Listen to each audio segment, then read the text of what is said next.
সময় জিলাপি অথবা বুন্দিয়া দিবেন কি দিবেন না? অনেকেই বুন্দি দেখায়, অনেকেই বুন্দি দেখায় না। আমার মতে বাংলাদেশের 60% মানুষই বুন্দি দিয়া বা মিষ্টি জাতীয় কিছু একটা দিয়ে ইফতারটা করে। আ আমি তাদেরকে বলব যারা এখনো মানে মুড়ির সাথে এই জিলাপি অথবা মিঠা জিনিস পছন্দ করে না।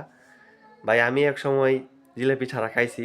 ফ্যামিলিতে অনেকদিন যাবৎ খাইছি। তারপরে ডিপ্লোমা করতে এইজন্য ময়মনসিংহ গেলাম। ওইখানে মেস লাইফে প্রায় ৪ টা বছর কাটছে। ওইখানে যখন ১ম দিকে দেখলাম যে পোলাপান আরে মুড়ি-টুড়ি সব মাখানো হইছে। এবার উপর দিয়ে বুন্দি মারি দিছে। তো আমার তো আগে থেকে বুন্দির প্রতি কোনো ইন্টারেস্ট নাই। বুন্দির এক প্রকার আমি ডিসলাইক করি। এগুলা দেওয়া যাবে না। মিষ্টি জাতীয় জিনিস কিভাবে দেয়? ঝাল খাইতেছি না পরে মিষ্টি দেয় কেনে? পরে না ১-২ দিন খাইলাম। আচ্ছা দেয়া দেই খাইলাম ভাল লাগতেছে। পরে আস্তে, আস্তে মজা বুঝছি। ভাইরে ভাই! এরপর থেকে আসলে বুন্দির যে মজা, আপনি মুড়ি-টুড়ি মাখানোর পরে মুড়ি, পেঁয়াজু, বেগুনি এগুলা দিয়ে মাখানোর পরে এইটার একটা টেস্ট। এরপরে যদি বুন্দি দেন, তাহলে একদম টেস্টটা সাথে, সাথেই ডিফারেন্ট হয়ে যাবে। ঠিক আছে? তো যারা এখনো বুন্দি দিয়া মুড়ি খান না, অনেক মজার কিছু মিস করতেছেন। একটা মানে ইন্টারেস্টিং বিষয় থেকে আপনারা এখনো বঞ্চিত আছেন।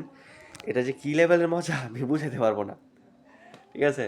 যারা একবার বুন্দি দিয়া খাওয়া শুরু করছে, এদের এই চাহিদা এই পরিমাণ যে তারা কোনো না কোনোভাবে ইফতারের সাথে মিঠা জিনিস রাখবেই, মিষ্টি জাতীয় জিনিস রাখবেই। দরকার বলে বুন্দিয়া না পাইলে জিলাপি ছিঁড়ে, ছিঁড়ে দিবে। ঠিক আছে?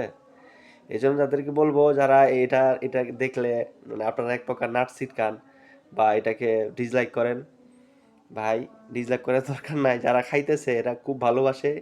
এদের ভালোবাসাটা খুব শক্তিশালী এটা খাওয়ার ক্ষেত্রে। আর আপনিও একবার খেয়ে দেখতে পারেন। এটা খারাপ কিছু